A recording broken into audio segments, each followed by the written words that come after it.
Olá, eu sou o professor Michio Kaku. Existe uma pergunta que assombra a humanidade desde o momento exato em que o primeiro dos nossos ancestrais olhou para o céu estrelado, sentiu o peso esmagador da sua própria pequenez e teve a audácia de perguntar: por quê? É uma pergunta que toda criança faz em algum momento, geralmente deixando seus pais, seus professores e até os mais renomados cientistas gaguejando em busca de uma resposta coerente. A ciência moderna nos conta uma história magnífica, uma narrativa de criação que supera qualquer mito antigo em termos de escala e majestade. Nós sabemos, com um grau de certeza impressionante, que o universo começou com uma explosão colossal, o Big Bang, há cerca de 13,8 bilhões de anos. Tudo o que vemos ao nosso redor, as galáxias espirais distantes, as nebulosas coloridas, o Sol que nos aquece e até os átomos de carbono que compõem a mão que você está usando para segurar seu dispositivo agora, tudo isso foi expelido daquele momento inicial de calor e densidade inimagináveis. Nós mapeamos a história do cosmos desde os primeiros nanosegundos até hoje, mas a mente humana é uma máquina insaciável. Ela não consegue parar na borda do início. Ela instintivamente, quase compulsivamente, faz a pergunta seguinte, a pergunta proibida, a pergunta final. Ok, professor, o Big Bang criou tudo, mas o que causou o Big Bang? E mais importante, o que havia antes dele? Durante séculos, fazer essa pergunta não era apenas um enigma científico, era um risco espiritual. O grande teólogo Santo Agostinho, no século IV, escreveu sobre isso em suas Confissões. Ele relatou que, quando as pessoas perguntavam o que Deus estava fazendo antes de criar o céu e a terra, a resposta padrão da igreja era uma piada sarcástica. Ele estava preparando o inferno para as pessoas que faziam perguntas profundas demais. Agostinho, no entanto, era um pensador sofisticado. Ele rejeitou essa piada e propôs algo que antecipou a física moderna em mais de 1500 anos. Ele disse que o tempo é uma propriedade do universo. Se Deus criou o universo, ele também criou o tempo. Portanto, não havia tempo antes da criação. Perguntar o que havia antes era, para Agostinho, um erro gramatical na linguagem da realidade. Hoje, nós não temos mais medo do inferno teológico, mas enfrentamos um inferno lógico. Enfrentamos um muro intransponível construído pelas próprias leis da física que tanto prezamos. Eu estou aqui para lhes dizer uma verdade desconfortável, mas absolutamente fascinante. Tentar saber o que aconteceu antes do Big Bang pode ser tecnicamente impossível. E quando digo impossível, não estou dizendo que nos falta tecnologia ou que precisamos de telescópios maiores. Estou sugerindo que a própria estrutura da realidade, o tecido fundamental do tempo e do espaço, pode não permitir que essa pergunta faça sentido lógico. Para entender a profundidade desse bloqueio, precisamos olhar para o legado do meu grande colega e amigo, o falecido Stephen Hawking. Hawking, com sua mente brilhante presa em um corpo paralisado, viajou mais longe no tempo do que qualquer um de nós. E ele adorava usar uma analogia geográfica simples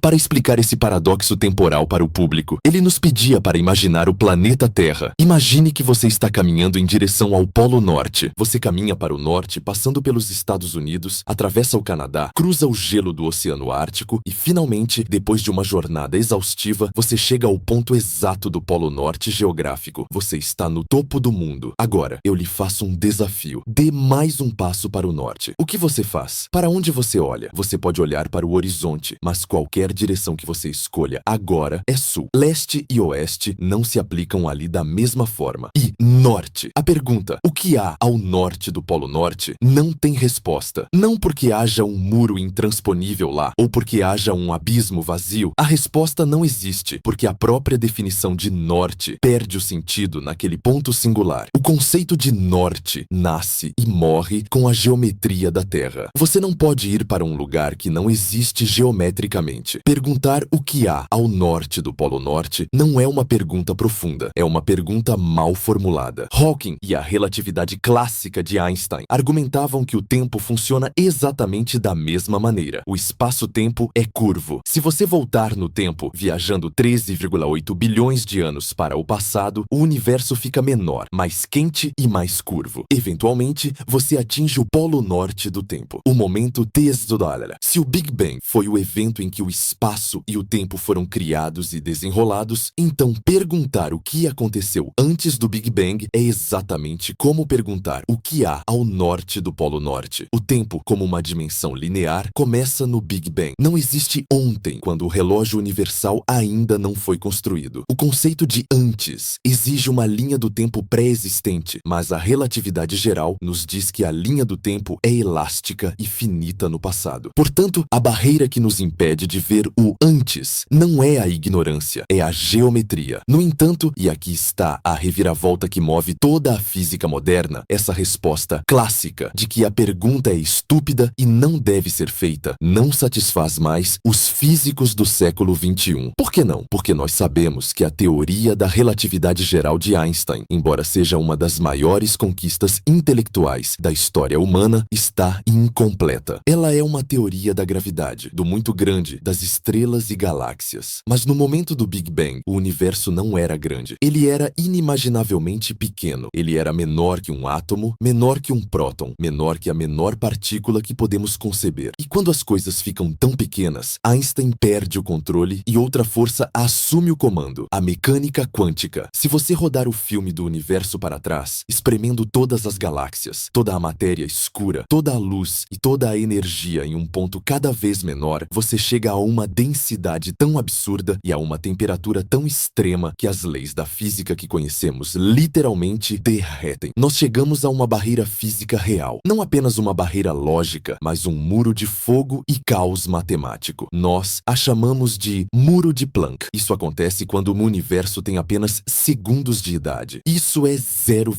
seguido de 42 zeros e um número 1. É um intervalo de tempo tão curto que é a menor medida de tempo que faz sentido na física. É o quantum do tempo. Neste ponto exato, ocorre uma catástrofe teórica. A gravidade, que quer esmagar tudo em um ponto singular de densidade infinita, e a mecânica quântica, que diz que nada pode ser um ponto perfeito devido ao princípio da incerteza de Heisenberg, colidem violentamente. A relatividade diz: o universo é um ponto suave e curvo. A mecânica quântica grita: impossível, o universo deve ser uma espuma caótica e jittery, vibrando loucamente. Nesse momento, a realidade treme. O espaço deixa de ser liso como um lençol e se torna rugoso e quebrado. O tempo deixa de ser uma linha reta e se torna um emaranhado de possibilidades. Causa e efeito se desconectam. Passado, presente e futuro se misturam em uma sopa primordial de probabilidade. O muro de Planck é a cortina de ferro do conhecimento humano. Nossas melhores equações, as equações que usamos para construir GPS, lasers e bombas nucleares, simplesmente explodem quando tentam tocar esse momento. Elas nos dão resultados infinitos, o que na matemática significa sem sentido. É por isso que dizemos que é impossível saber o que houve antes usando a ciência clássica. A nossa ciência é feita de espaço e tempo, e no muro de Planck, o espaço e o tempo estão quebrados. Mas eu sou um físico teórico, e se há uma coisa que os físicos teóricos odeiam, é a palavra impossível. Para nós, impossível é apenas um termo para descrever um problema de engenharia que ainda não resolvemos, ou uma teoria que ainda não descobrimos. Neste vídeo de 1 hora e 40 minutos, nós não vamos aceitar o impossível. Vamos tentar escalar esse muro. Vamos usar as ferramentas mais radicais, controversas e especulativas da mente humana, a teoria das cordas, a teoria M e a cosmologia de Branas, para tentar espiar pelas frestas do muro de Planck e ver o que há do outro lado do início. Vamos investigar a teoria da inflação eterna de Alan Guth. Será que o nosso Big Bang foi apenas uma pequena bolha estourando em um oceano de fervura cósmica que existe para sempre? Se for assim, o antes existe e é um tempo profundo e infinito. Vamos analisar a ideia alucinante de que o nosso universo pode ser o resultado de uma colisão titânica entre dois outros universos no hiperespaço de 11 dimensões. Um Big Splash em vez de um Big Bang, sugerindo que o tempo é cíclico e eterno, sem começo nem fim. E vamos confrontar a possibilidade final, a mais perturbadora de todas: a criação espontânea a partir do nada absoluto. Como pode um universo inteiro surgir do nada? A mecânica quântica permite isso? E se o universo veio do nada, isso elimina a necessidade de um criador, ou a torna ainda mais misteriosa? A resposta para a pergunta, o que havia antes, define quem somos. Define se somos um acidente único e solitário em uma explosão isolada, ou se somos apenas mais um capítulo em um livro sem fim que está sendo escrito por toda a eternidade. Preparem-se para abandonar seus relógios. Onde vamos hoje, o tempo não é o que parece. Vamos viajar para a beira do abismo, para o momento, e ver se conseguimos enxergar o rosto de Deus ou apenas o caos infinito da espuma quântica. Agora que estabelecemos o paradoxo lógico de perguntar o que havia antes do tempo, vamos deixar a filosofia de lado e usar a física pura. Vamos realizar o maior experimento mental da história da ciência. Eu quero que vocês imaginem que possuímos um controle remoto universal, um dispositivo capaz de controlar o fluxo do tempo do próprio cosmos. Vamos apontar esse controle para o céu noturno e apertar o botão rebobinar. Vamos assistir ao filme do universo rodando para trás. O que veríamos? A primeira coisa que notaríamos é a reversão da lei de Hubble. Hoje, sabemos que as galáxias estão se afastando umas das outras. O universo está se expandindo e esfriando. Ao rebobinar, vemos o oposto. Vemos as galáxias pararem sua fuga e começarem a se aproximar. O espaço entre elas encolhe. A luz das estrelas distantes, que hoje chega até nós, desviada para o vermelho, redshift, devido à expansão, começa a desviar para o azul, blue shift. O universo começa a ficar mais lotado, mais claustrofóbico e, crucialmente, mais quente. À medida que recuamos bilhões de anos, vemos eventos cataclísmicos acontecendo ao contrário. Vemos buracos negros supermassivos cuspindo estrelas inteiras que haviam engolido. Vemos supernovas, aquelas explosões titânicas que marcam a morte de estrelas gigantes, implodirem de volta para formar esferas perfeitas de gás brilhante. O universo está se curando, se recompondo. Continuamos voltando. Passamos pela marca de 4,5 bilhões de anos atrás. Vemos o nosso Sol se dissolver em uma nuvem de gás e poeira, a nebulosa solar. A Terra se liquefaz e se dispersa no espaço. Não existe mais casa. Somos apenas observadores imateriais em uma viagem para a origem. Recuamos mais. Chegamos a 13 bilhões de anos atrás. Aqui, as galáxias espirais majestosas que conhecemos, como a Via Láctea e Andrômeda, começam a se desfazer. Elas perdem seus braços elegantes. Elas se tornam bolhas irregulares de gás e estrelas jovens e furiosas. Estamos na era da formação das galáxias. O universo é um canteiro de obras violento. E então, chegamos a um momento crítico, cerca de 400 milhões de anos após o Big Bang. De repente, as luzes se apagam, as estrelas desaparecem. Não porque elas morreram, mas porque elas ainda não nasceram. Estamos na Idade das Trevas Cósmica. O universo, neste ponto, é um lugar sombrio, preenchido apenas por nuvens colossais de gás, hidrogênio e hélio neutro. Não há sóis para iluminar a escuridão. Não há planetas. Não há vida. Há apenas a gravidade trabalhando silenciosamente no escuro, puxando lentamente os átomos de gás uns contra os outros, preparando o palco para acender as primeiras fogueiras estelares. Se estivéssemos lá, flutuando nesse vazio, veríamos apenas uma escuridão absoluta e sentiríamos um calor crescente. Mas não paramos aqui. O nosso objetivo é o Big Bang. Continuamos apertando o botão de rebobinar. Atravessamos a Idade das Trevas. O gás ao nosso redor começa a ficar mais denso e mais quente. A temperatura sobe de alguns graus acima do zero absoluto para milhares de graus. E então, chegamos à marca de 380 mil anos após o Big Bang. Aqui, nós batemos de cara em um muro. De repente, a escuridão da Idade das Trevas é substituída por uma luz ofuscante e onipresente. O universo inteiro brilha com a cor de uma lâmpada de neon laranja avermelhada. Mas há algo de errado. Não conseguimos ver nada através desse brilho. O universo se tornou opaco. Imagine que você está dirigindo em uma estrada numa noite clara. Você pode ver as estrelas, a lua, os faróis dos carros a quilômetros de distância. O ar é transparente. Isso é o universo de hoje. Agora, imagine que você entra em um banco de neblina espessa, daquelas que cobrem Londres nos filmes de Sherlock Holmes. De repente, você não vê mais a estrada. Você não vê mais as estrelas. Você vê apenas um branco leitoso colado no para-brisa. Se você acender o farol alto, a luz bate na neblina e volta nos seus olhos, cegando você. Isso é exatamente o que encontramos 380 mil anos após o Big Bang. Encontramos a neblina cósmica. Os astrônomos chamam isso de superfície de último espalhamento. É a barreira visual final. Nenhum telescópio óptico, não importa quão grande, quão caro ou quão avançado, seja o Hubble, o James Webb ou um telescópio do tamanho da Terra, consegue ver o que há atrás dessa neblina. É literalmente impossível tirar uma foto do universo antes desse momento usando luz. Por que isso acontece? A resposta está na física do plasma. No universo de hoje, os átomos são estáveis. Um átomo é feito de um núcleo positivo no centro e elétrons negativos orbitando ao redor, como pequenos planetas. O espaço entre eles é vazio. Quando um fóton de luz viaja pelo espaço, ele passa direto pelos átomos sem bater em nada. Por isso, o espaço é transparente. Mas, quando voltamos para 380, 000 anos após o Big Bang, a temperatura do universo era de cerca de 3.000 graus Kelvin, aproximadamente 2.700 graus Celsius. Essa temperatura é quente demais para que os átomos existam. O calor é tão violento que ele arranca os elétrons de suas órbitas. Os elétrons ficam livres, vagando pelo espaço como um bando de delinquentes soltos. E aqui está o problema. Elétrons livres são os maiores inimigos da luz. Na física, chamamos isso de espalhamento Thomson. O fóton de luz tenta viajar em linha reta, mas ele bate em um elétron solto. O elétron chuta o fóton para outra direção. O fóton anda mais 1 centímetro e bate em outro elétron. Ele é chutado de novo. A luz fica presa, ricocheteando como uma bola de pinball dentro da sopa primordial. Ela não consegue viajar distâncias longas. Ela não consegue carregar informação. Se você tentasse olhar para a sua própria mão nesse universo, você não a veria, porque a luz que reflete na sua mão seria espalhada pela neblina de elétrons antes de chegar aos seus olhos. O universo inteiro era, nesse momento, uma estrela. Nós estávamos dentro da fornalha. Essa muralha de luz é o que detectamos hoje como a radiação cósmica de fundo em micro-ondas, CMB. Quando você liga uma TV antiga fora do canal e vê aquele chiado estático, cerca de 1% daquele chiado é essa luz antiga, finalmente chegando até nós depois de 13 bilhões de anos, esticada e resfriada pela expansão do universo. É a fotografia mais antiga que podemos tirar. É o retrato de bebê do cosmos. Mas, para a nossa busca sobre o que havia antes, isso é um desastre. Essa muralha nos impede de ver o Big Bang. Ela esconde o momento da criação. Para a astronomia visual, o universo nasce aos 380 mil anos. Tudo o que aconteceu antes, o verdadeiro drama da Gênese, está escondido atrás dessa cortina de fogo. Isso significa que devemos desistir? É impossível ir além? Claro que não. Somos físicos. Se não podemos usar os olhos, luz, usamos a mente, matemática e outras partículas. Vamos continuar nossa viagem mental. Vamos vestir trajes de proteção térmica imaginários e atravessar a neblina de plasma. Enquanto nadamos para trás no tempo, a temperatura sobe vertiginosamente. Passamos pela marca dos 3 minutos após o Big Bang. O universo é um reator de fusão nuclear cosmológico. Está quente o suficiente para fundir prótons e nêutrons. É aqui que o hélio do universo foi cozinhado. A composição química de todas as estrelas que vemos hoje foi decidida nestes 3 minutos cruciais. Continuamos. Chegamos a 1 segundo após o Big Bang. A temperatura é de 10 bilhões de graus. Aqui, algo fascinante acontece. A densidade é tão alta que até os neutrinos, aquelas partículas fantasmas que podem atravessar um ano-luz de chumbo sem bater em nada, ficam presos. Antes de 1 segundo, o universo era opaco, até para os neutrinos. Se pudéssemos construir um telescópio de neutrinos, e estamos tentando, com detectores gigantes enterrados no gelo da Antártida, como o Ice Cube, poderíamos teoricamente ver através da neblina de luz e chegar até este marco de 1 segundo. Teríamos uma foto do universo recém-nascido, mas antes de 1 segundo, o nevoeiro de neutrinos nos cega. Temos que continuar apenas com a teoria. Entramos nos microsegundos. A matéria, como conhecemos, deixa de existir. O calor é tão intenso que os prótons e nêutrons se desmancham. Eles derretem. Dentro do núcleo atômico vivem os quarks, unidos pelos gluons. Normalmente, eles nunca saem de casa. Eles estão confinados. Mas na fornalha do Big Bang, eles se libertam. O universo se torna um plasma de quarks e gluons. É uma sopa líquida, fervente e incrivelmente densa. Não há átomos, não há núcleos, apenas partículas fundamentais zumbindo em um caos frenético. Nós recriamos essa sopa brevemente no grande colisor de hadrons, LHC, em Genebra, colidindo íons de chumbo. Sabemos que esse estado existe. Não é ficção. O universo realmente passou por isso, mas estamos nos aproximando perigosamente do zero. Estamos a 10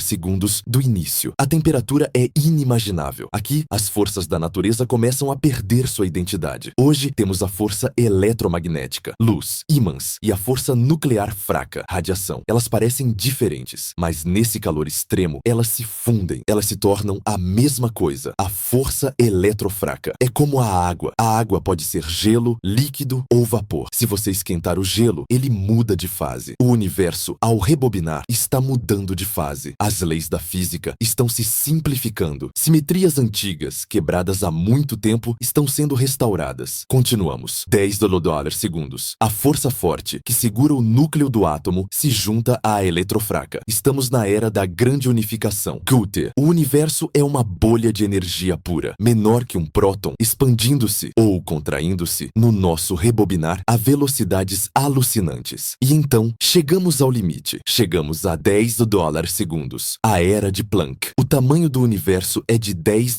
a metros. O comprimento de Planck. A temperatura é de 10 graus. A temperatura de Planck. Neste ponto, a nossa viagem visual, mesmo a teórica, entra em colapso total. Nós batemos no muro. Por que muro? Porque aqui a gravidade se torna tão forte quanto as outras forças. A gravidade é a curvatura do espaço-tempo, mas o espaço-tempo, na escala de Planck, é tão pequeno que está sujeito à incerteza quântica. Imagine tentar medir a distância entre dois pontos. A mecânica quântica diz que você não pode saber a posição exata. A gravidade diz que a distância é fixa pela massa. As duas teorias entram em uma briga de rua. O espaço deixa de ser um lugar. O tempo deixa de ser uma sequência. Alguns teóricos dizem que o espaço se torna uma espuma. Buracos de minhoca microscópicos se abrem e fecham espontaneamente. O passado vira futuro. A geometria se dissolve. Tentar perguntar o que aconteceu antes de 10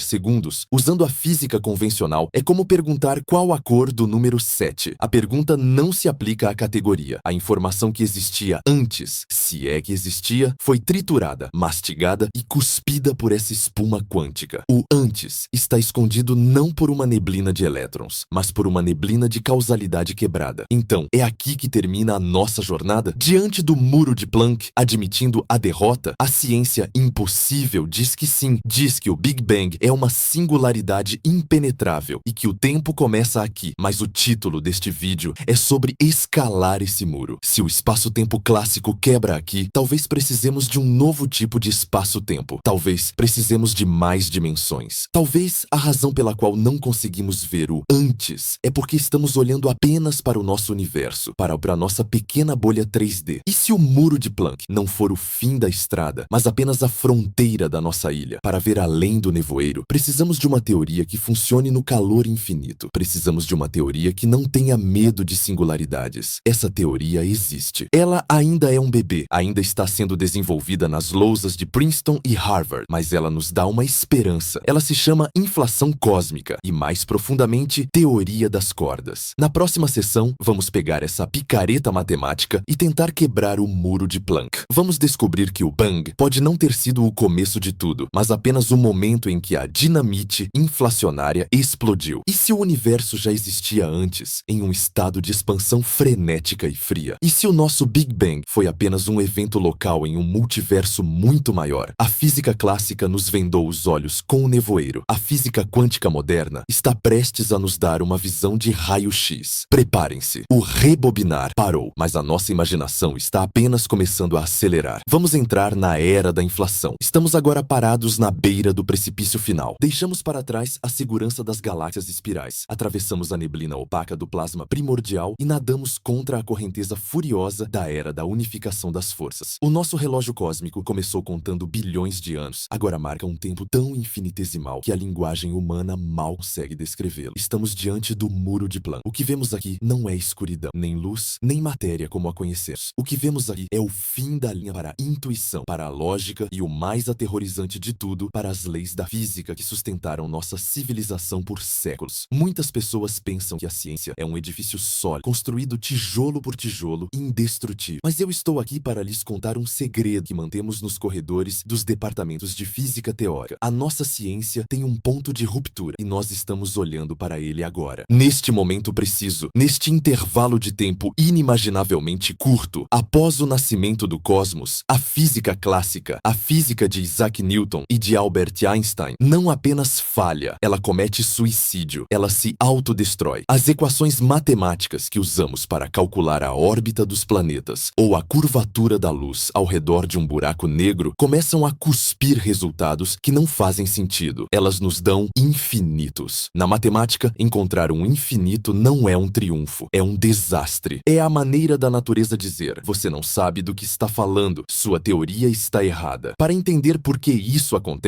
precisamos entender a guerra civil que assola o coração da física moderna há 100 anos. Uma guerra entre dois titãs, a relatividade geral e a mecânica quântica. Normalmente, esses dois gigantes vivem em reinos separados, ignorando-se mutuamente em uma trégua desconfortável. A relatividade geral é a teoria do muito grande. Ela descreve a gravidade como uma geometria suave, elegante e contínua. Imagine um lençol de borracha esticado, liso e perfeito. Se você coloca uma bola de boliche, uma estrela no lençol, ele se curva suavemente. Se você rolar uma bola de gude, um planeta, ela segue a curva. A palavra-chave aqui é suave. Para Einstein, o espaço-tempo é um tecido contínuo. Você pode dar zoom nele para sempre e ele sempre será liso. Do outro lado, temos a mecânica quântica, a teoria do muito pequeno. Ela governa os átomos, os elétrons e os fótons. A palavra-chave aqui é granulado. O mundo quântico não é suave, é pixelizado. A energia não flui como água. Ela vem em pacotes discretos, chamados quanta. E mais importante, o mundo quântico é governado pelo princípio da incerteza de Heisenberg. Nada está parado. Tudo está vibrando, flutuando, aparecendo e desaparecendo em um frenesi caótico. No mundo normal, essas duas teorias não se cruzam. A gravidade é fraca demais para afetar um átomo e os átomos são pequenos demais para curvar o espaço de forma perceptível. Mas no Big Bang, no muro de Planck, o universo inteiro, com toda a massa de 100 bilhões de galáxias, está espremido no tamanho de um grão de poeira subatômica. De repente, o muito grande torna-se o muito pequeno. A gravidade torna-se uma força quântica e as duas teorias colidem de frente. É um desastre de trem cósmico. A relatividade exige que o ponto inicial seja infinitamente denso e infinitamente pequeno, uma singularidade. Ela quer que a curvatura seja suave e perfeita até o fim. A mecânica quântica grita não. O princípio da incerteza proíbe que você confine tanta energia em um espaço tão pequeno e perfeitamente definido. Se você tentar espremer o espaço-tempo para tamanhos menores que o comprimento de Planck, 10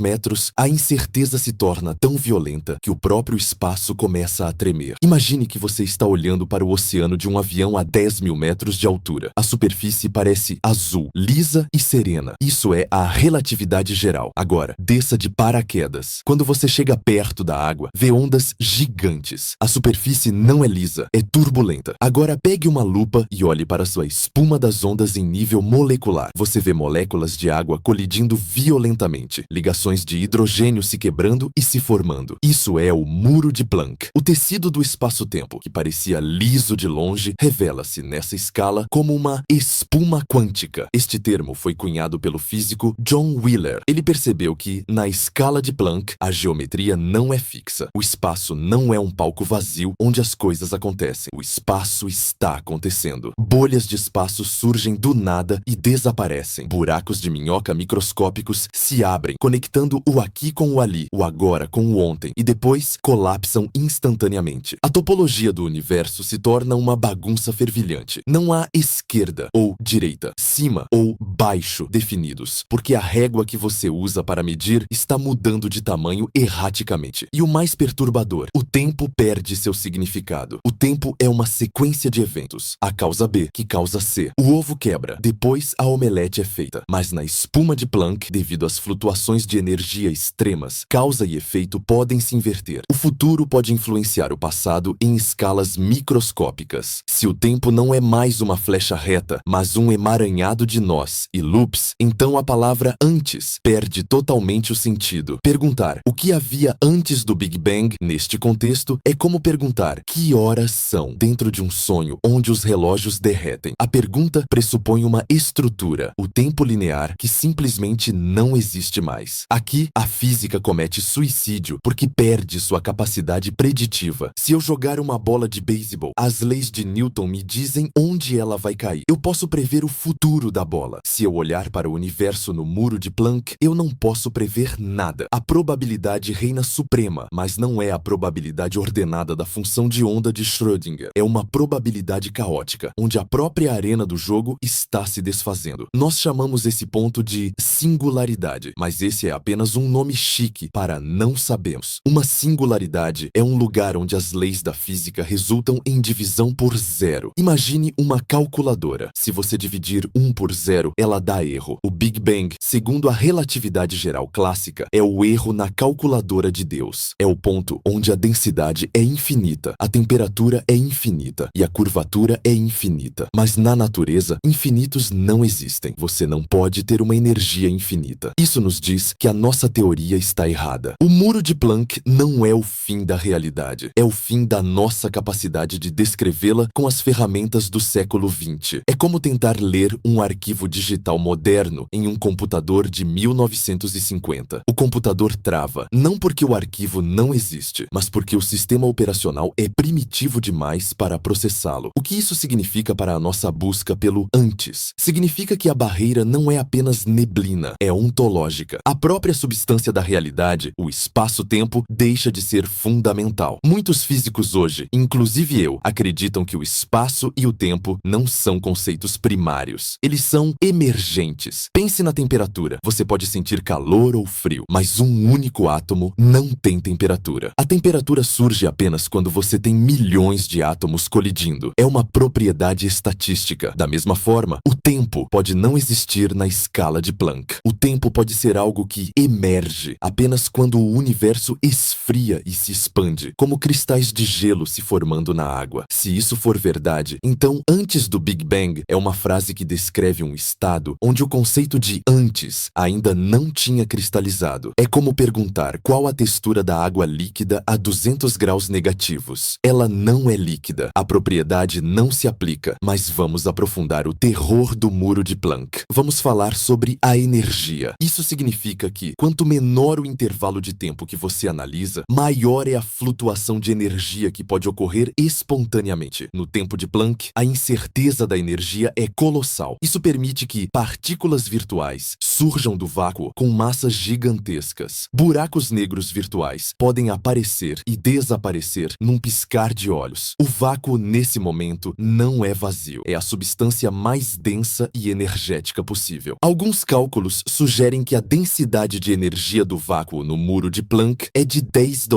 gramas por centímetro cúbico. Para ter uma ideia do quão ridículo é esse número, se você pegar toda a massa de todo o universo observável hoje, todas as estrelas de todas as galáxias, e comprimi-la no volume de um único próton, você ainda estaria longe dessa densidade. É uma energia tão vasta que deveria ter curvado o universo sobre si mesmo instantaneamente, esmagando-o de volta ao nada antes mesmo de ele começar. Mas, milagrosamente, isso não aconteceu. O universo escapou. Ele expandiu. Como? O que permitiu que ele quebrasse essa prisão de gravidade quântica? Isso sugere que algo operava antes e durante o muro de Planck. Uma física superior, uma simetria oculta. Se a relatividade e a quântica falham, precisamos de uma terceira via. Precisamos de uma teoria que não tenha medo do tamanho zero. Precisamos de uma teoria onde os pontos não sejam pontos. E é aqui que a impossibilidade começa a mostrar rachaduras. Porque se assumirmos que as partículas fundamentais não são pontos que geram infinitos, mas sim pequenos elásticos vibrantes, cordas, então o muro de Planck deixa de ser um fim. Na teoria das cordas, existe um tamanho mínimo para tudo, o tamanho da corda. Você não pode comprimir o universo a um ponto zero. Você só pode comprimi-lo até o tamanho de uma bola de cordas. Isso elimina a singularidade, elimina o suicídio da física. A divisão por zero desaparece. E se a matemática sobrevive ao momento zero, então o tempo sobrevive ao momento zero. Isso abre a porta, pela primeira vez na história científica, para olharmos através do muro. Se o tempo não para na singularidade, então ele continua para trás. Existe um outro lado do Big Bang. Mas antes de cruzarmos para esse território especulativo, precisamos sentir o peso da nossa ignorância atual. O muro de Planck é o guardião final. Ele protege o segredo da Gênese. Para a física experimental, ele é inalcançável. Para construir um acelerador de partículas capaz de sondar a energia de Planck, precisaríamos de um colisor do tamanho da Via Láctea. Nunca construiremos tal máquina. Nós somos, em essência, criaturas de baixa energia tentando entender o momento de maior energia da história. Somos formigas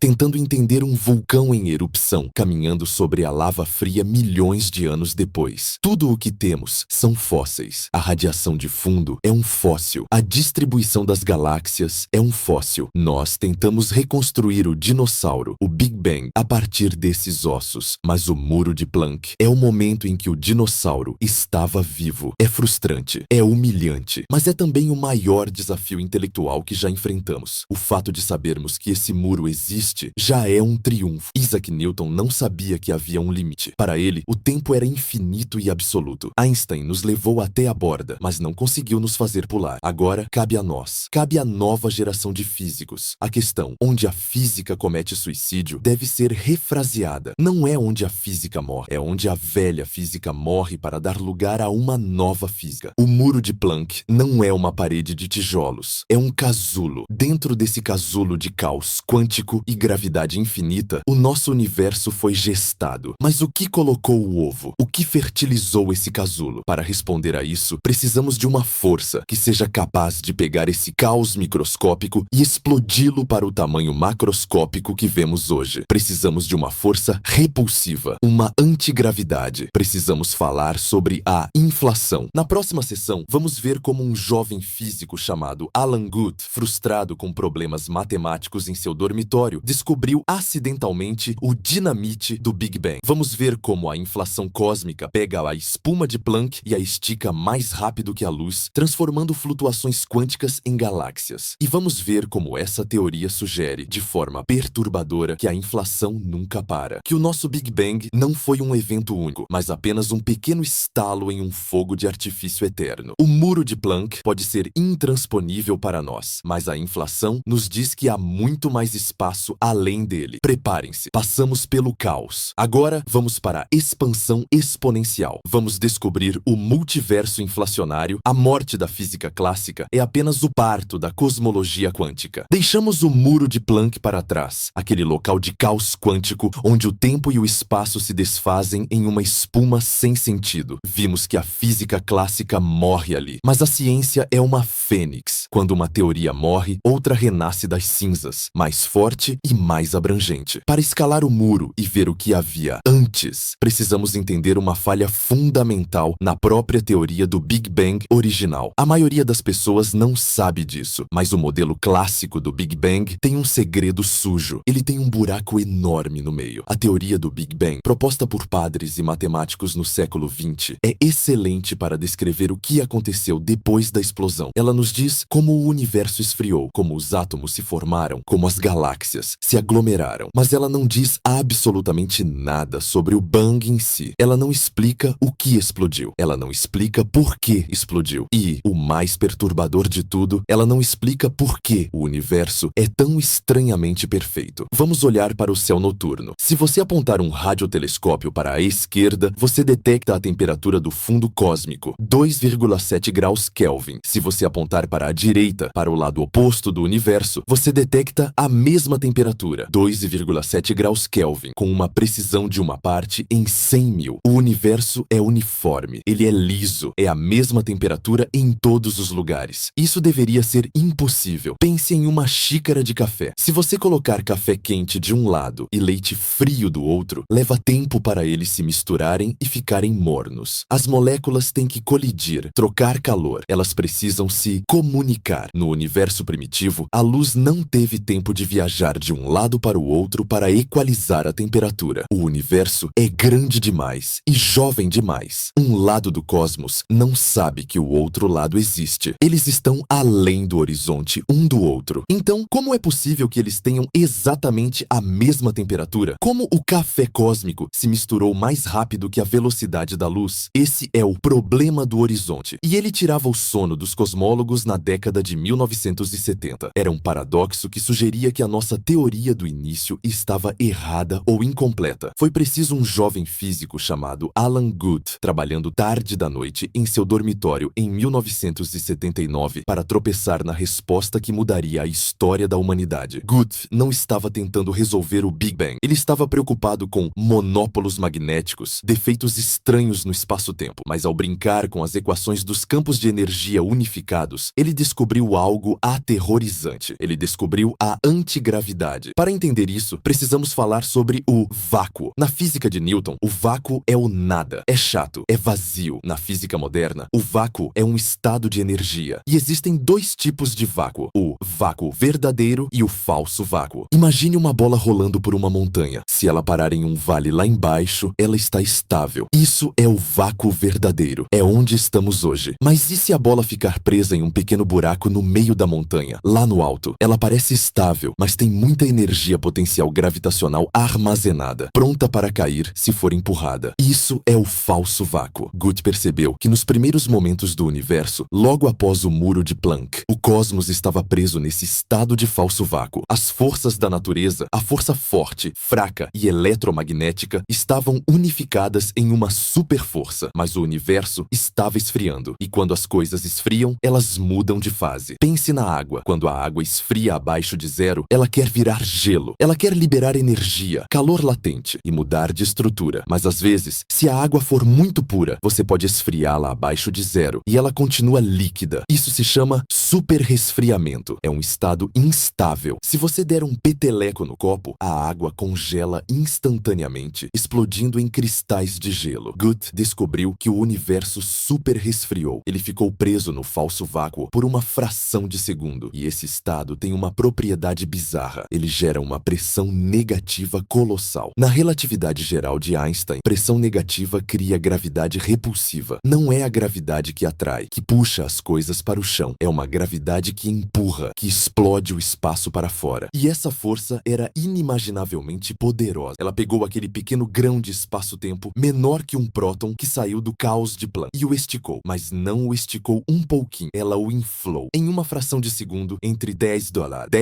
segundos, o universo dobrou de tamanho. E depois dobrou de novo. E de novo, dobrou cerca de 100 vezes. Isso é a inflação cósmica. Foi uma expansão mais rápida que a velocidade da luz. Espere, professor. Você pode dizer: Einstein disse que nada viaja mais rápido que a luz. Einstein disse que nada, através do espaço, pode viajar mais rápido que a luz. Mas o próprio espaço não tem limite de velocidade. O espaço vazio pode se expandir tão rápido quanto quiser. A inflação pegou uma região subatômica do espaço e a esticou até se tornar maior que o universo observável inteiro, em menos tempo do que leva para a luz atravessar um núcleo atômico. Isso resolveu todos os problemas de uma só vez. Lembra do problema do café? Por que o universo é uniforme? Porque antes da inflação, o universo era minúsculo. Tudo estava tocando em tudo. O café teve tempo de se misturar e ficar na mesma temperatura quando era um ponto microscópico. Então, pum! A inflação pegou essa pequena gota uniforme e a ampliou para o tamanho do cosmos. O universo é liso e igual em todos os lados, porque ele é, na verdade, um pequeno ponto esticado. E o Bang, a inflação é o Bang. O Big Bang não foi o Big começo. Bang foi o fim da inflação. Quando o campo de energia inflacionária desceu a montanha, decaiu do falso vácuo para o verdadeiro, toda aquela energia repulsiva teve que ir para algum lugar. Ela se transformou em matéria e radiação. O universo parou de inflar loucamente e começou a expandir suavemente. A expansão que vemos hoje. E a energia do campo se converteu na sopa quente de quarks e elétrons. Foi assim que a matéria nasceu. Foi assim que o fogo foi aceso. A inflação foi o fósforo. O Big Bang foi a fogueira. Mas aqui entra a parte que muda a nossa visão do antes. Se a inflação explica o nosso universo, ela também abre uma caixa de Pandora. Os físicos Andrei Linde e Paul Steinhardt analisaram a matemática de Guth e perceberam algo inquietante. A inflação é um processo quântico e processos quânticos são baseados em probabilidade. Você não pode dizer exatamente quando o falso vácuo vai decair para o verdadeiro. Imagine um bloco de urânio radioativo. Você sabe que ele vai decair, mas não sabe qual átomo vai decair primeiro. Alguns decaem agora, outros daqui a 1000 anos. Da mesma forma, o campo inflacionário não desliga em todos os lugares ao mesmo tempo. Ele desliga em pedaços. Imagine uma panela de água fervendo. O que acontece? Bolhas de vapor se formam. Dentro da bolha, a água virou vapor. Fora da bolha, ainda é água líquida. No cosmos, o campo inflacionário é a água fervendo. De repente, em uma pequena região, a inflação para. A energia se converte em matéria. Uma bolha de universo normal se forma. Mas fora dessa bolha, o espaço continua inflando, expandindo-se exponencialmente, ficando cada vez maior. Como o espaço fora da bolha está crescendo muito mais rápido do que a bolha em si, as bolhas nunca se tocam. Elas são separadas por vastos oceanos de espaço inflacionário em expansão. E então, em outro lugar desse oceano em expansão, outra bolha se forma. Outro Big Bang acontece. E em outro lugar, outro. Essa é a teoria da inflação eterna. Ela diz que o Big Bang não é um evento único. O Big Bang está acontecendo o tempo todo. Em algum lugar, novos universos estão nascendo constantemente do falso vácuo. O nosso universo, tudo o que vemos com o Hubble e o James Webb, é apenas o interior de uma dessas bolhas. Nós vivemos em uma gotícula de estabilidade em um mar de caos inflacionário eterno. Isso significa que a resposta para o que havia antes do Big Bang havia inflação. Antes da nossa bolha se formar, existia o espaço-mãe inflando. E esse espaço-mãe pode ter gerado outras bolhas bilhões de anos antes da nossa. Nós podemos ter universos irmãos, universos avós. E a parte mais alucinante, as leis da física podem ser diferentes em cada bolha. Quando a água ferve, todas as bolhas são de vapor d'água. Mas na inflação, a transição de fase pode cair em vales, diferentes da paisagem de energia. Em uma bolha, a força forte pode ser mais fraca e os átomos nunca se formam. É um universo morto, apenas gás disperso. Em outra bolha, a gravidade é muito forte e o universo colapsa em buracos negros instantaneamente. Em outra, a velocidade da luz é diferente. Apenas em bolhas raras, como a nossa, os números da loteria cósmica saem certos para permitir a existência de estrelas, carbono e vida inteligente que faz perguntas. Isso explica o princípio antrópico. Por que o universo parece feito para nós? Porque existem trilhões de universos mal feitos onde não há ninguém para reclamar. Nós estamos no único que funciona porque se não funcionasse, não estaríamos aqui para ver. Isso transforma a nossa busca pelo antes em uma jornada de humildade. Antes do Big Bang, de 0 horas do nosso relógio, havia o tempo do multiverso. A inflação estava ocorrendo, mas isso levanta a questão final. A inflação teve um começo ou ela é eterna para o passado também? A matemática sugere que a inflação é eterna para o futuro. Nunca vai parar de gerar universos, mas provavelmente teve um começo no passado. Em algum momento, o primeiro pedaço de espaço-tempo teve que surgir e começar a inflar. De onde veio esse primeiro pedaço? Aqui entra o conceito mais audacioso da cosmologia inflacionária: o universo como almoço grátis. Nós temos um ditado na economia: não existe almoço grátis. Alguém tem que pagar. Mas na física, o universo pode ser o almoço grátis definitivo. Pense na energia. Matéria é energia positiva e o energia MC 2 dólares. O calor é energia positiva, mas a gravidade é energia negativa. Para tirar um foguete da Terra, você precisa gastar energia para vencer a gravidade. A gravidade é um buraco de energia. Se você somar toda a energia positiva da matéria do universo, estrelas, galáxias, e somar toda a energia negativa da gravidade, a curvatura do espaço, o resultado é assustador. O resultado é zero. A precisão das medições cosmológicas indica que o universo tem energia total zero. Isso significa que o universo não custa nada para ser feito. Você pode criar um universo do nada, desde que você crie quantidades iguais de matéria e gravidade. O nada quântico é instável. Ele pode se dividir em liaison, matéria, e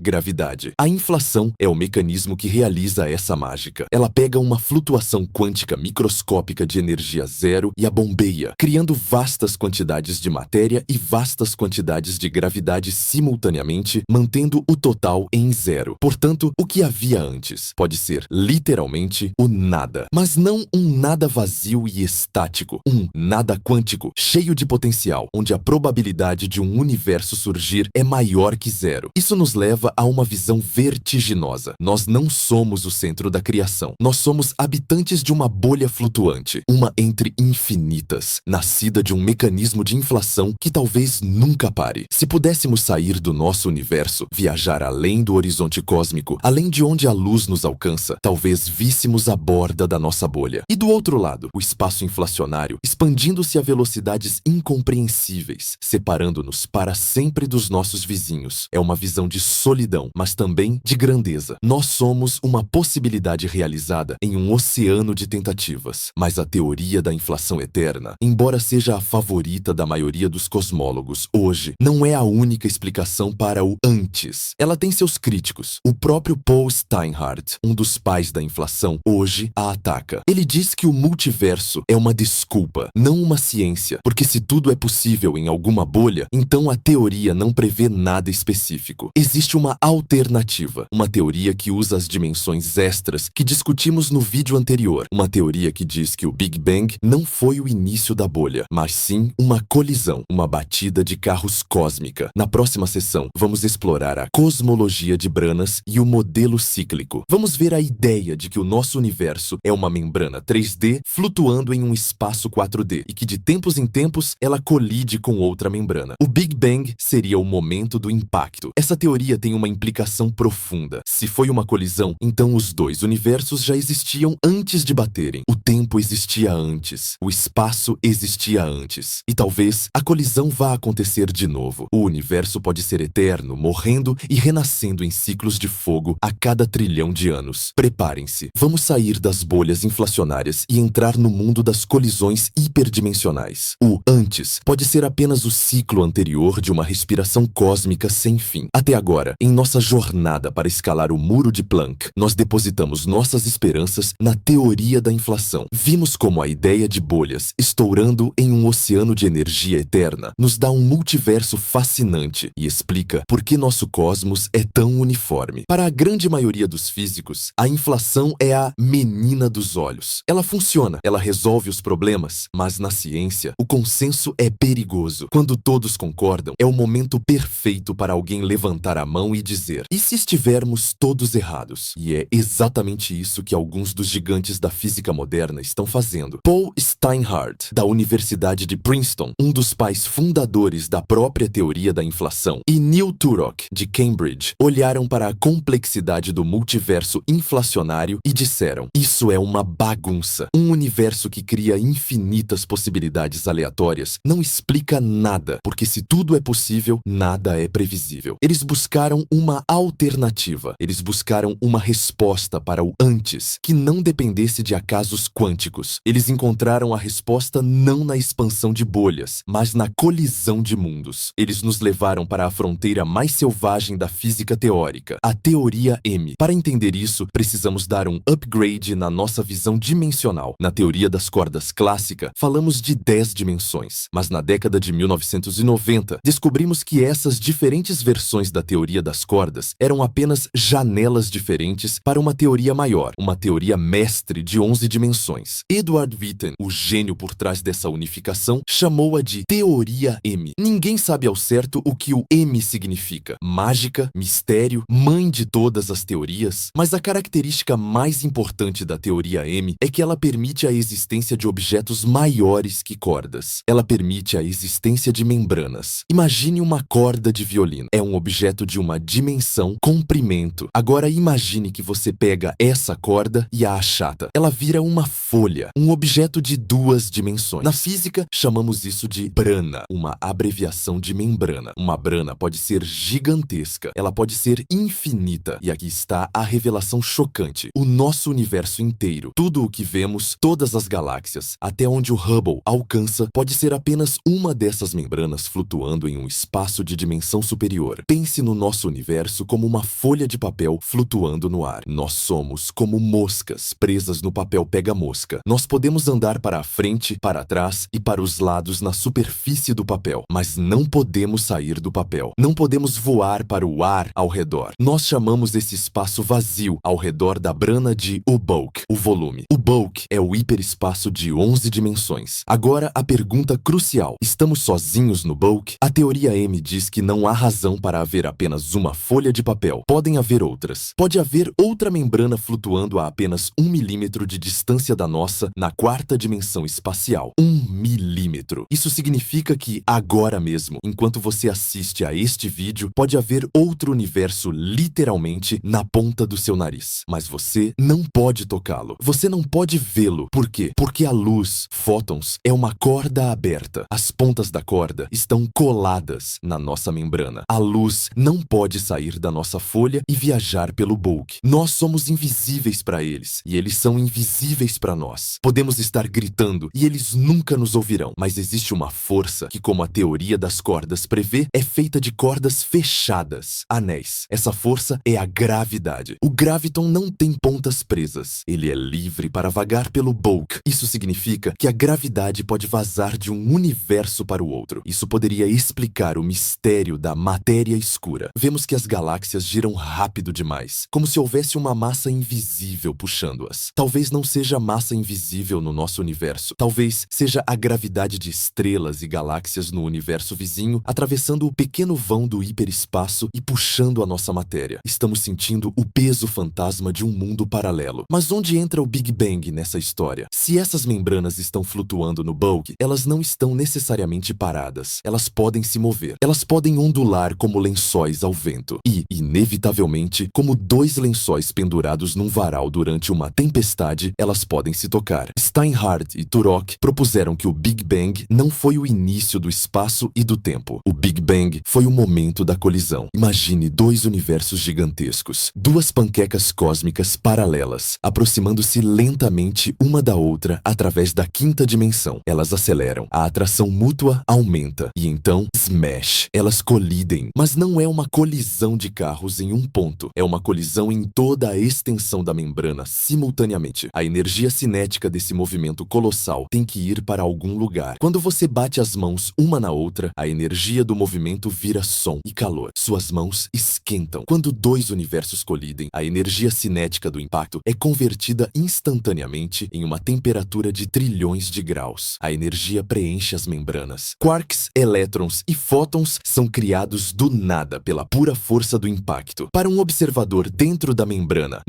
pareceria que o universo inteiro explodiu em fogo ao mesmo tempo em todos os lugares. Pareceria exatamente com o Big Bang clássico. Nós vemos a temperatura uniforme, o problema do horizonte, não por causa da inflação, mas porque as membranas eram planas e paralelas antes de baterem. Então, elas bateram com a mesma força em todos os lugares. Eles chamaram essa teoria de universo equipirótico. A palavra vem do grego ekpiroses, que significa conflagração ou fogo purificador. É uma ideia antiga dos estoicos de que o universo nasce e morre no fogo. A beleza assustadora dessa teoria está no que ela diz sobre o antes. Se o Big Bang foi uma colisão, então os dois universos já existiam antes de baterem. O tempo não começou no Big Bang. O relógio já estava tic-taqueando. Antes do nosso T0 dólar, as branas estavam se movendo no bulk, vazias, frias e congeladas, aproximando-se para o beijo fatal. O muro de Planck deixa de ser o início do tempo e passa a ser apenas o momento do impacto, uma transição de fase violenta. E a história não acaba aí. Depois da colisão, as branas não ficam grudadas. Elas quicam, elas se separam. O Big Bang se transforma em um Big Bounce, grande rebote. As membranas se afastam uma da outra, voando de volta para o bulk. Enquanto se afastam, elas esfriam. A matéria se aglomera, estrelas nascem, galáxias se formam, vida surge. Civilizações como a nossa aparecem e olham para o céu, perguntando de onde vieram. Isso dura bilhões, talvez trilhões de anos. Durante esse tempo, a energia da colisão se dissipa. O universo se expande devido à energia escura, até ficar tão rarefeito que se torna quase vazio de novo. As estrelas morrem, os buracos negros evaporam. O universo volta a ser frio e escuro. Mas a gravidade entre as duas branas nunca desliga. Lentamente, como um elástico esticado ao máximo, a expansão para. A atração gravitacional começa a puxar as branas de volta uma para a outra. Elas começam a acelerar novamente através do bulk. Elas ganham velocidade, mais e mais rápido. O universo vazio e morto se prepara para o próximo evento. E então, smash! Outra colisão, outro Big Bang, um novo ciclo de estrelas, galáxias e vida começa. Toda a entropia, toda a sujeira do ciclo anterior é diluída pela expansão e o novo choque reseta o relógio termodinâmico. Isso significa que o nosso universo pode ser eterno, eterno. Não no futuro, mas ciclicamente. Nós podemos estar vivendo no ciclo número 50 ou número 1 milhão. O antes do Big Bang foi apenas a história do universo anterior que morreu para que o nosso pudesse nascer. Nós somos a fênix cósmica definitiva. Esta teoria resolve o problema da singularidade de uma maneira elegante. A singularidade nunca acontece. As branas nunca se amassam em um ponto zero. Elas são estendidas. A densidade nunca chega ao infinito. A física nunca comete suicídio. O tempo flui suavemente através da colisão. Para nós, humanos, a implicação filosófica é profunda. A inflação eterna nos diz que somos um acidente aleatório em um multiverso caótico. O modelo cíclico nos diz que somos parte de uma respiração eterna. Um batimento cardíaco cósmico. Sístole e diástole. Colisão e expansão. O universo não é um evento único. É um processo. Mas como podemos saber se isso é verdade? Como podemos distinguir se vivemos em uma bolha inflacionária, Gut, ou em uma brana cíclica, Steinhardt? Parece impossível saber, já que o resultado final, o Big Bang, parece igual. Mas há uma maneira. A resposta está nas ondas gravitacionais. Quando a inflação acontece, aquela expansão violenta e exponencial, ela deve sacudir o espaço-tempo com tanta força que cria ondas gravitacionais primordiais poderosas. Essas ondas deixariam uma marca, uma polarização específica na radiação de fundo que chamamos de modus B. Se detectarmos esses modus B intensos, a inflação ganha. Provamos que o universo expandiu do nada, mas a colisão de branas é um evento mais suave em termos de vibração gravitacional. Ela prevê ondas gravitacionais muito fracas, quase indetectáveis, e com uma frequência diferente. Atualmente, telescópios no Polo Sul, como o BICEP, e satélites futuros, como o Lightbird, estão caçando esses modus B. Se não encontrarmos ondas gravitacionais fortes, a teoria da inflação começa a sangrar e a teoria do universo cíclico ganha força. Estamos, literalmente, tentando ouvir o eco do bang para saber se foi um estouro de balão, inflação, ou uma palma de mãos, colisão. Portanto, quando dizemos que é impossível saber o que havia antes, estamos sendo pessimistas. A natureza deixou impressões digitais na cena do crime. Se a teoria das branas estiver correta, o antes não é apenas um passado distante, é um vizinho dimensional. O passado está flutuando ao nosso lado. E o futuro? O futuro é uma nova colisão. Isso pode soar assustador. Saber que nosso universo está destinado a ser incinerado em uma nova conflagração equipirótica. Mas lembrem-se da escala de tempo. Estamos falando de centenas de bilhões, talvez trilhões de anos. Para todos os efeitos práticos, temos uma eternidade para brincar na nossa membrana, mas saber que somos parte de uma linhagem infinita de universos remove a solidão existencial de sermos um acidente único. Nós somos, talvez, a iteração atual de uma experiência eterna que a matéria está tendo consigo mesma. Contudo, mesmo essa teoria pressupõe algo. Pressupõe que as branas existem. Pressupõe que o bulk existe. Pressupõe que as leis da física, como a gravidade, existem eternamente. Isso ainda deixa uma pergunta no ar. De onde vieram as branas? De onde veio o palco de 11 dimensões? Será que podemos ir ainda mais fundo? Existe um cenário onde não havia branas, não havia espaço, não havia tempo? Um cenário onde o universo surgiu literalmente do nada absoluto? A mecânica quântica tem uma última carta na manga. Uma carta que desafia a aritmética básica de que, do nada, nada vem. Na nossa conclusão, vamos enfrentar o conceito final. Vamos discutir o universo de vácuo e a ideia de Stephen Hawking de que o universo é a única coisa que cria a si mesmo. Vamos olhar para a matemática do nada e descobrir que o nada é a substância mais instável que existe. O muro de Planck foi escalado. As branas foram navegadas. Agora, resta apenas o abismo do não ser. Preparem-se para a conclusão da nossa busca pelo início de tudo. Chegamos ao fim da nossa odisseia intelectual. Começamos esta jornada parados diante de um muro intransponível, o muro de Planck, onde o tempo e o espaço se dissolvem em uma espuma de incerteza. Tentamos escalar esse muro usando a escada da inflação cósmica, imaginando um mar eterno de bolhas estourando em existência. Tentamos contorná-lo usando a geometria da teoria das cordas e das brancas, imaginando o nosso Big Bang como o aplauso estrondoso de dois universos colidindo no escuro do hiperespaço. Cada uma dessas teorias nos deu uma visão deslumbrante do antes. Elas nos disseram que o nosso início não foi o início de tudo, apenas o início do nosso capítulo local. Mas, se formos honestos, e a ciência exige honestidade brutal, essas teorias apenas empurraram a pergunta para trás. Se o nosso universo veio da inflação, de onde veio o campo inflacionário? Se veio das branas, de onde vieram as branas e o bulk de 11 dimensões? Sempre que respondemos o que causou isso, a criança curiosa dentro de nós grita. E o que causou a causa? Parece que estamos presos em uma regressão infinita, um jogo de dominó que nunca teve uma primeira peça derrubada. A menos que exista uma maneira de cortar o nó górdio. A menos que exista uma maneira de o universo surgir sem uma causa anterior. A menos que seja possível tirar algo, literalmente, do nada. Para a filosofia antiga e para o senso comum, isso é um absurdo. O poeta romano Lucrécio disse a famosa frase: Eis nihilo nihil fitia. Do nada, nada vem. Você não pode tirar um coelho da cartola se não houver coelho e nem cartola. Mas a mecânica quântica não se importa com o senso comum romano. A mecânica quântica é a ciência do impossível, tornando-se provável. Vamos olhar para o conceito de nada através da lente de Heisenberg. Imagine que você esvazia uma caixa. Você tira todos os átomos, toda a luz, toda a poeira. Você blinda a caixa contra campos magnéticos e elétricos. Você resfria a caixa até o zero absoluto para parar qualquer movimento térmico. O que sobrou lá dentro? O vácuo perfeito, o nada. Mas, se você olhar com os instrumentos da física quântica, você verá que essa caixa não está vazia. Ela está fervendo. Devido ao princípio da incerteza, você nunca pode ter energia zero perfeitamente definida por um tempo infinito. A natureza proíbe o zero absoluto. Então, o que acontece? Partículas virtuais, elétrons e pósitrons, quarks e antiquarks surgem espontaneamente do nada. Tomam emprestada uma pequena quantidade de energia do banco do vácuo, vivem por 1 bilionésimo de nanosegundo e depois se aniquilam e devolvem a energia, desaparecendo de volta para o nada. O vácuo é um caldeirão de criação, destruição incessante. O nada quântico é a substância mais fértil do universo. Agora, faça a pergunta audaciosa. Se um elétron pode surgir do nada, por que não um universo inteiro? Afinal, o que é o universo senão uma coleção muito grande de partículas? A objeção imediata é a lei da conservação de energia. Você não pode criar energia. Se o universo tem a massa de bilhões de galáxias, você precisaria de uma quantidade infinita de energia para criá-lo do nada. Você violaria a lei mais sagrada da física. Mas aqui entra o conceito mais elegante e perturbador de toda a cosmologia, algo que Stephen Hawking e eu discutimos muitas vezes: o universo de energia zero. Vamos fazer a contabilidade cósmica. Pegue uma caneta e um papel. Na coluna da esquerda, coloque todas as coisas positivas do universo: a massa das estrelas, a massa dos planetas, a massa do seu corpo, a energia da luz, o calor. Tudo isso é energia positiva. E FEMC $2 é um número gigantesco. Agora, na coluna da direita, precisamos colocar a energia negativa. O que é energia negativa? É a gravidade. Pense nisso. A gravidade é uma força atrativa. Para separar dois objetos, como a Terra e uma pedra, você tem que gastar energia positiva, fazer força. Portanto, o estado ligado pela gravidade tem energia menor que zero. A gravidade é um buraco de energia no tecido do espaço-tempo. Quando os cosmólogos calculam a quantidade total de energia positiva da matéria e a comparam com a quantidade total de energia negativa da gravidade em todo o universo observável, o resultado é chocante. Os dois números se cancelam. Eles são iguais e opostos. A soma total da energia do universo é zero. Isso significa que o universo não custa nada para ser feito. O universo é, como Alan Guth gostava de dizer, o almoço grátis definitivo. Você pode começar com o nada absoluto, zero energia. Então, através de uma flutuação quântica rara, você separa o zero em +1, matéria, e 1, gravidade. 1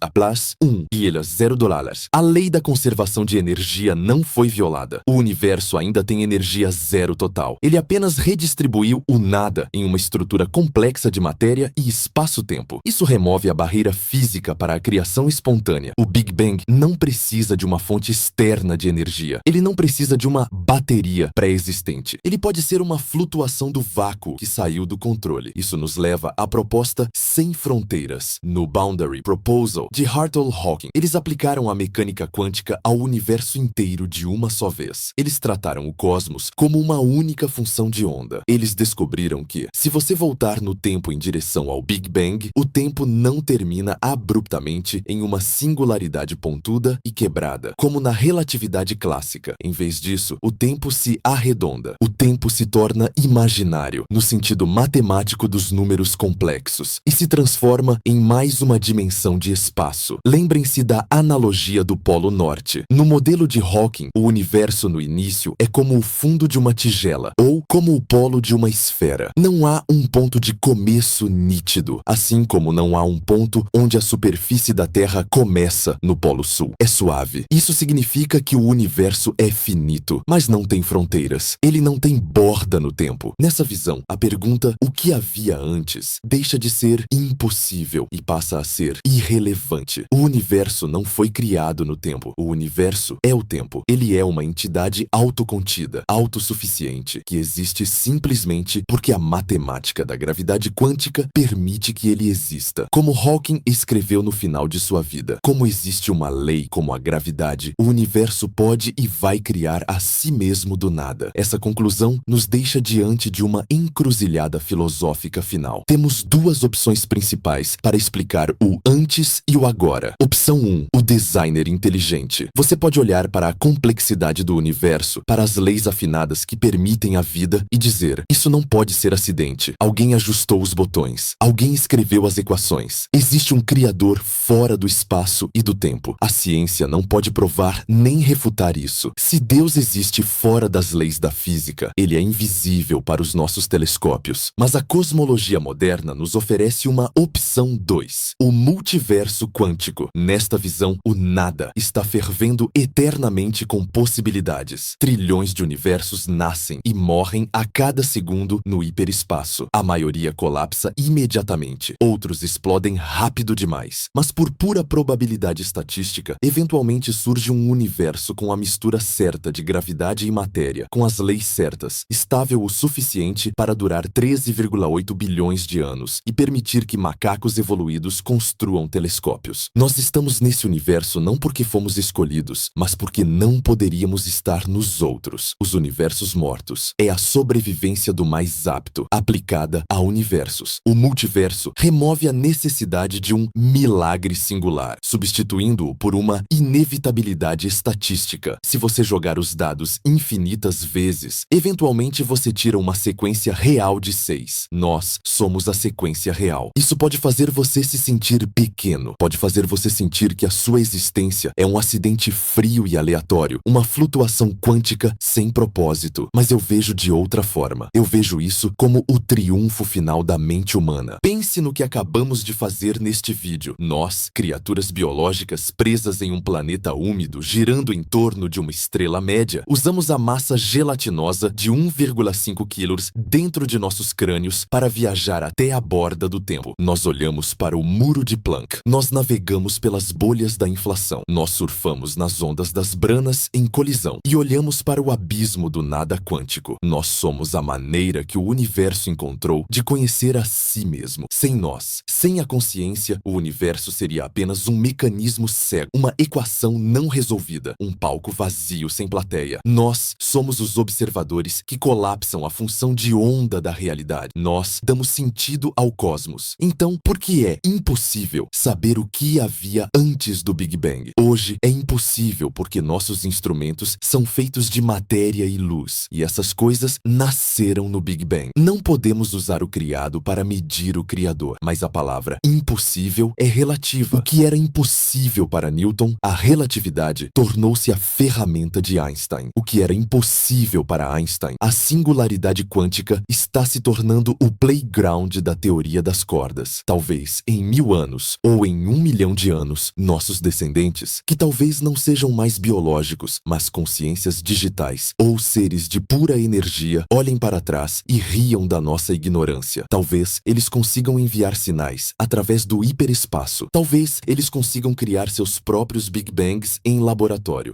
universos bebês e ver o processo acontecer diante de seus olhos. Talvez eles descubram que o antes é acessível, mas até lá o mistério permanece. E o mistério é bom. O mistério é o combustível da ciência. Se soubéssemos todas as respostas, a aventura acabaria. O muro de Planck não é uma prisão, é um convite. É um desafio escrito na estrutura da realidade. Se você quer saber o que há aqui atrás, você precisa ficar mais inteligente. Você precisa unificar suas teorias. Você precisa evoluir. Nós estamos tentando. Todos os dias, nos aceleradores de partículas, nos observatórios de ondas gravitacionais, nas lousas das universidades, estamos tentando quebrar o código. Eu quero terminar com uma imagem. Imagine que o nosso universo é uma bela bolha de sabão, iridescente, flutuando no ar. Nós vivemos na superfície dessa bolha. Vemos as cores, vemos o reflexo, vemos a beleza. Perguntar o que havia antes é perguntar quem soprou a bolha. Foi um fôlego divino? Foi o vento aleatório do caos quântico? A resposta honesta, a resposta científica é: ainda não sabemos com certeza. Temos pistas, temos suspeitos, temos modelos matemáticos elegantes, mas a prova definitiva, a arma fumegante, ainda está além do nosso alcance. No entanto, a jornada para descobrir a audácia de fazer a pergunta proibida é o que nos torna exploradores, é o que nos tira da caverna e nos leva às estrelas. Continue fazendo as perguntas impossíveis, porque, como a história da física nos ensinou, o impossível de hoje é o fato científico de amanhã. Eu sou o professor Michio Kaku. Obrigado por viajarem comigo até o início do tempo. E lembrem-se, o universo é mais estranho do que podemos imaginar, mas não é mais estranho do que podemos compreender. Até a próxima!